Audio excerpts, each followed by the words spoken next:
더 퍼스트 슬램덩크의 주인공이 송태섭이란 발표가 났을 때 많은 사람들은 의문을 가졌죠. 왜 정대만이 아니라 송태섭이냐? 이건 지극히 당연한 의문일 겁니다. 일본에서 연재 5주년 기념으로 인기 투표한 결과 2위가 정대만이었으며, 그리고 2008년 일본 최대 포털인 야후재팬에서 실시한 투표에서는 백호를 제치고 정대만이 1위를 했거든요. 이건 참 희한한 현상입니다. 만화가 끝난 후 인기가 더 올라간 사례니까요. 정대만, 원래 이름은 미쓰이 히사시, 작가가 좋아하는 일본주인 미쓰이 고토부키에서 따왔습니다. 이후 정대만 버전의 술도 나왔죠. 지금은 상상도 안 가지만 슬램덩크는 초창기엔 인기가 없었습니다. 그래서 편집부는 전부에서 가장 인기 있는 학원 번역 에피소드를 넣어 반전을 노렸는데, 이때 농구부와 대립한 뒤 사라질 운명이었던 일회용 캐릭터로 구성된 것이 바로 정대만이었죠. 그 증거 중 하나로 대만이가 농구부에 쳐들어왔을 때 권준호가 이름을 부르지 않고 이봐 라고 합니다. 인터뷰에 의하면 양호열이 이들을 물리치는 데 도움을 준 후 이 사건을 계기로 마지막 5번째 멤버가 될 뻔했다고 합니다. 하지만 작가가 그린 도중에 캐릭터에 정이 들어버린 것도 있고, 정대만의 과거 이야기가 큰 반향을 얻으면서 2번 다시 농구를 못하게 된 정대만은 다시 부활하게 됩니다. 그런데 왜 정대만은 이렇게 인기가 좋은 걸까요? 왜 세월이 지나면서 인기가 더 많아지는 걸까요?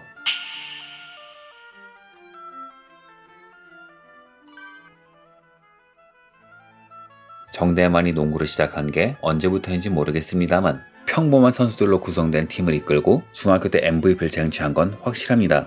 작품에서 당대 명선수라 불리는 윤대엽, 이정환, 서태웅도 MVP라는 얘기는 없으니 정대만이 얼마나 대단한지 감이 오죠. 그런 대단한 선수니 해남, 상양, 능남 등의 강호가 그를 특대생으로 맞이하려고 했지만 정작 그가 고른 것은 농구가 강하지 않은 북산이었습니다. 이유는 켄터키 할아버지 안 선생님께 은혜를 갚기 위해서죠. 그가 한 시합에서 궁지에 몰렸을 때 안 선생님의 한마디에 용기를 얻었고, 그 시합에서 우승과 동시에 MVP를 얻었기 때문이죠. 最後まで希望を捨てちゃいかん。諦めたらそこで試合終了だよ。 이 말은 정대만의 가슴 깊은 곳을 파고들어 앞으로의 인생을 결정짓게 되지요. 하지만 이렇게 입학한 정대만에게 비극이 찾아옵니다. 왼쪽 무릎을 다친 것이죠. 당시엔 큰 문제가 아니었으니 잘 치료하면 복귀할 수 있었겠지만, 문제는 빨리 복귀하고 싶어서 무리를 하는 바람에 증상이 더 악화되어 버린 겁니다. 그리고 그는 농구를 떠나 2년간의 방황을 시작하지요. 그런 그가 다시 농구부와 얽힌 계기는 바로 송태섭 때문입니다. 내부에서 잘 마무리한 덕에 농구부에 큰 타격은 오지 않았지만, 문제는 정대만이 농구부를 부숴버리고 싶어 했다는 겁니다. 이후 자기 친구들을 이끌고 농구부를 급습하지만 백호 군단의 활약에 무너지고 말죠. 이후 대만이는 처절하게 반항하지만 안 선생님의 모습을 보고 무너지고 맙니다. 安西先生、バスケがしたいです。 이후 대만이는 북산의 마지막 스타팅 멤버로 합류하지만 이는 진정한 고난의 시작이었죠. 그는 과거의 시련을 뛰어넘는 혹독한 시련에 시달려야 했습니다. 슬램덩크는 소년들의 성장을 그린 만화입니다. 북산의 5 소년들은 각자의 과제를 갖고 있으며 농구를 하면서 이 과제들을 극복해 나가지요. 그런데 정대만은 과제의 모습, 성장의 형태가 다릅니다. 다른 4명이 선수로서 완성되지 않은 반면 대만인 이미 완성된 선수거든요. 그런 만큼 그에게 놓인 시련은 더욱 가혹한 것이었습니다. 그가 농구가 약한 북산에 입학한 이유는 안 선생님에게 보답하기 위해서입니다. 사실 이건 굉장히 위험한 선택이었는데 굳이 이런 선택을 한 이유는 자기 정도의 사람이면 이 정도 팀은 우승시킬 수 있다는 자신감이 더 컸기 때문이죠. 그런데 참 아이러니하게도 대만이의 인생을 바꾼 것은 안 선생님이 남긴 한마디 말이었지만 정작 대만이는 그 말의 속뜻을 이해하지 못했어요. 諦めたらそこで試合終了だよ。 우리 인생에서 시련을 지나가는 방법은 2가지가 있습니다. 하나는 작은 성공을 바탕으로 삶을 조금씩 나은 방향으로 이끌어 나가는 것이며, 또 하나는 실패 경험을 바탕으로 좋지 않은 선택을 피하는 겁니다. 이 2가지를 다 잘해야 자신의 현재를 정확히 파악하고 앞으로 나아갈 수 있죠.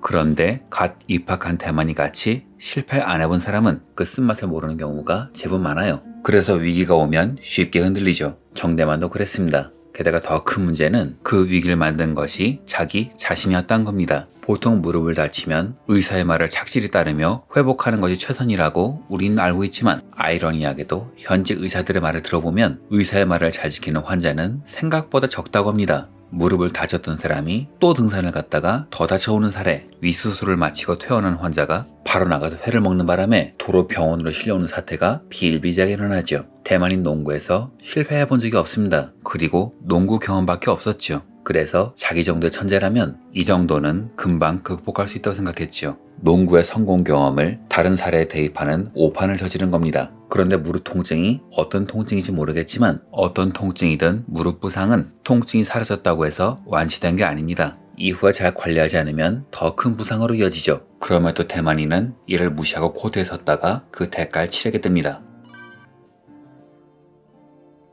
대만이에겐 불안 요소가 있었습니다. 하나는 안 선생님이에요. 자신이 받은 은혜를 갚기 위해서 농구부에 들어왔다는 것은 MVP인 정대만에 맞는 결과를 보여야 한다는 압박으로 이어지죠.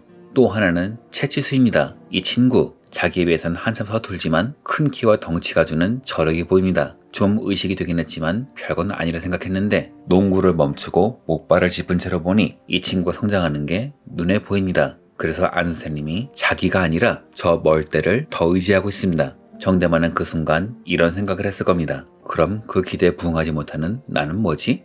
이성적으로는 몸을 추스르고 의사에게 치료받고 그의 조언에 따라 복귀 프로그램을 짜야겠지만 안타깝게도 대만인은 농구 이외의 길을 몰랐어요. 그리고 농구 이외에는 보이지도 않았죠.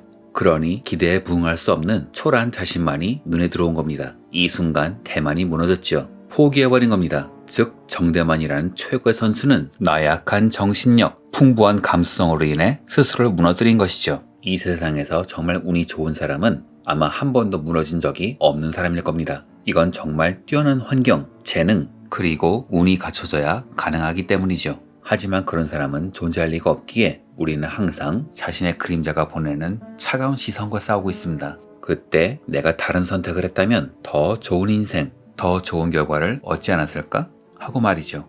여기서 좋은 방법은 과거의 흔적은 그대로 두고 현재를 바탕으로 나아가는 것이지만 이게 말과는 달리 쉬운 게 아니죠. 그 기억은 우리를 계속 맴돌며 항상 괴롭힙니다. 그리고 지금 자신의 모습에 절망한 순간 삶은 더 힘들어지죠. 정신력이 약할수록 감수성이 풍부할수록 말이죠. 그래서 사람들은 기억을 없애주는 기계를 누가 발명해 주길 원하지만 사실 다들 알고 있어요. 그런 기계는 존재하지 않으며 과거의 상처도 나를 이루는 한 축이라는 것을, 우린 그런 과거의 선택을 떠올리며 살아가야 한다는 것을, 그리고 그런 기억과의 싸움에서 이겨나가야 한다는 것을. 북산의 스타팅 멤버들은 다른 형태로 성장하는 만큼 각자의 서사도 다릅니다. 그리고 대만이와 나머지 4명은 그 서사의 형태 자체도 다른데요. 나머지 4사람의 이야기가 자신을 극복하고 성장하는 과정을 그리고 있다면 대만인 반대로 정점에서 추락한 자신을 내려다보는 자신의 그림자와 싸워야 합니다. 다른 4명이 언젠가 자신이 도달할 미래를 향해 나아간다면 정대만은 자신이 도달했어야 할 과거를 바라보며 나아가야 한다는 것이죠. 그래서 다른 4명과는 달리 이는 지금 시점에선 어찌할 수 있는 문제가 아니죠. 되돌릴 수 없는 결과란 겁니다. 체력과 몸은 결코 짧은 시간에 만들어지지 않습니다. 운동선수들은 장기간에 걸쳐 주종목을 정해놓고 오랜 기간의 트레이닝을 거쳐 몸을 만들어 왔으며 조금만 훈련이 잘못되면 목표를 이루는 것은 불가능하죠. 운동선수들이 슬럼프가 길어지면 그들을 은퇴하는 것도 이것 때문입니다. 정대만은 무려 2년간이나 방황하면서 훈련을 하지 않았으니 체력과 몸이 그만큼 만들어지지 않았을 겁니다. 그래서 천재적인 센스와 감은 남았지만 이를 받쳐줄 육체, 체력이 없는 것이죠.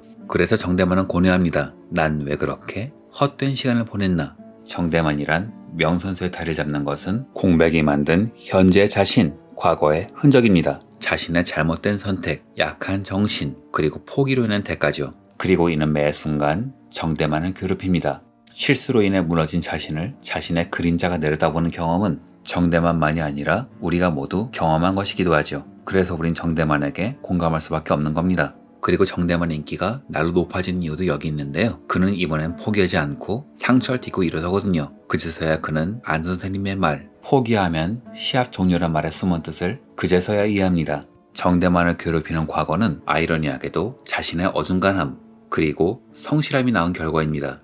정대만은 방황하면서 불량한 친구들과 어울려 다니면서도 담배를 피지 않았습니다. 그리고 유급을 하지 않아서 할 수 있듯 출석도 잘했어요. 포기하는 바람에 농구에서 멀어졌지만 농구할 몸을 망가뜨리는 담배는 절대 손을 대지 않았고 선수 선발에 영향을 주지 않기 위해 출석도 꼬박꼬박 잘했죠. 아예 농구를 떠나지 않았기에 송태섭이 유난의 눈을 밟힌 겁니다. 나는 포기했는데 저 녀석은 포기하지 않네? 하고 말이죠. 一番過去にこだわっているのはあんただろう。 농구는 자신을 포기한 정대만을 괴롭히기도 했지만 그런 정대만을 지켜주기도 했어요. 술, 담배, 여자 등을 멀리하면서 최소한의 운동을 해왔기에 그는 농구를 하고 싶은 마음을 더 이상 억누를 수 없었을 때 다시 농구를 할 수 있게 된 겁니다. 그리고 정대만은 시합에 내던져지면서 안 선생님의 말의 뜻을 그제서야 깨닫습니다. 諦めたらそこで試合終了だよ。 포기하면 그 순간 시합 종료란 말은 그 순간에 정대만을 구했습니다. 그런데 정작 대만이는 그 말의 속뜻을 이해하지 못했어요. 안 선생님이 한 말은 지금 이 시합만 포기하지 말라는 게 아니라 어떠한 순간이 오더라도 인생이란 시합을 포기하지 말라는 이야기였습니다. 포기하는 순간 너의 인생 또는 내가 가야 할 길은 끝난다는 우리 인생을 수놓는 명징한 진리, 철학에 관한 이야기였던 겁니다. 그런데 대만이 무의식적으로 이 말을 이해하고 있던 것 같기도 해요. 무의식적으로 농구를 포기하지 않았기에 다시 돌아올 수 있었습니다. 그리고 다시 돌아온 대만이는 더욱 힘든 싸움을 해야 하죠. 자신이 되었어야 할 거울들을 보면서 과거의 선택의 결과인 비참한 자신을 돌아보면서 자신을 극복하기 위한 싸움을 해야 하는 겁니다. 정권혁은 자신에게 처참히 깨졌지만 포기하지 않았기에 성장하여 자신을 위협하는 선수입니다. 마성진은 아이치현이란 거대 행정구의 최고의 선수입니다. 이 마성진은 설계할 때 2년간의 공백기가 없는 정대만을 상정하고 만들었다고 합니다. 이들의 존재는 정대만을 괴롭히는 그림자이며 끝없이 과거의 자신을 자조하게 만드는 존재입니다. 그리고 앞으로 수많은 정대만의 인생을 가로막겠죠. 하지만 참 다행히도 정대만은 성장했습니다. 안 선생님은 시합을 보면서 정대만은 과거의 대만이를 뛰어넘었다고 말합니다. 전 이 대사가 참 이상했어요. 과거의 대만인 1학년인데 3학년인 대만이가 뛰어넘으면 결국 1학년짜리 실력이라는 거 아닌가? 하고 말이죠. 그런데 나이를 먹고 작품을 다시 되돌아보니 그 의미가 바뀌더군요. 안 선생님의 말은 얼핏 보면 선문답 같지만 그 배경에는 깊은 철학이 담겨 있습니다. 그는 성과와 기술만을 중시하는 사람이 아니라 교육자, 학생의 고민을 철학적으로 바라보고 그 답을 내주는 선생님이거든요. 산왕전에서 과거의 대만을 뛰어넘었다는 것은 1학년 때 체력과 기술을 뛰어넘었다는 비참한 이야기가 아니라 쉽게 흔들리는 나약한 정신과 결별하고 정신적으로 강해졌다는 뜻입니다. 이미 지나간 시간은 어쩔 수 없습니다. 다른 선수들에 비해 허약한 체력도 이젠 어쩔 수가 없죠. 다른 선수들이 놀고만 있던 건 아니니까요. 그렇다면 어쩔 수 없는 것에 매달리기보다는 지금 더 중요한 것에 매달리는 것이 좋지 않을까요? 諦めたらそこで試合終了だよ。 정대만은 포기하면 시합 종료란 말의 뜻을 비로소 이해했으며 안 선생님은 이를 알아챈 것입니다. 이런 생각을 하면서 보면 이 대사가 새롭게 들리죠. 나는 정대만, 포기를 모르는 남자지. 그는 과거의 자신을 극복하고 포기를 모르는 남자로 성장한 겁니다. 좀 늦었을지도 모르겠습니다. 하지만 지나간 시간은 어쩔 수가 없지요. 나아가는 것 외에 길은 없다. 정대만은 포기하면 시합 종료란 말의 뜻을 이제서야 깨달은 것 같습니다. 산왕전에서 완벽한 3점 슛을 쏘면서 하는 말이 있죠. 이는 만화책에선 버전마다 전부 오역으로 나오다가 극장판에서만 제대로 번역되어서 많이들 모르실 텐데 원래 대사는 고요하다가 아니라 조용히 해. 이 소리가 날 되살아나게 하는 걸 입니다. 이제 대만인 깨달았습니다. 자신이 해야 할 일은 기대에 보답하는 것, 추격당하면서 초조해하는 것, 비참한 과거를 보며 후회하는 것이 아니라 그저 포기하지 않고 농구를 하는 것, 나에게 주어진 과제를 수행하는 것 뿐이라는 것을. 그리고 우리도 알고 있습니다. 우리가 해야 할 일은 과거의 실수를 되새기며 후회하는 것이 아니라 그저 우리에게 주어진 삶을 나아가는 것이라는 것을. 그래서 우리는 정대만의 슛을 보고 환호할 수 있었고 그의 삶에 공감할 수 있는 것이죠. 이상으로 영상을 마칩니다. 시청해주셔서 감사합니다.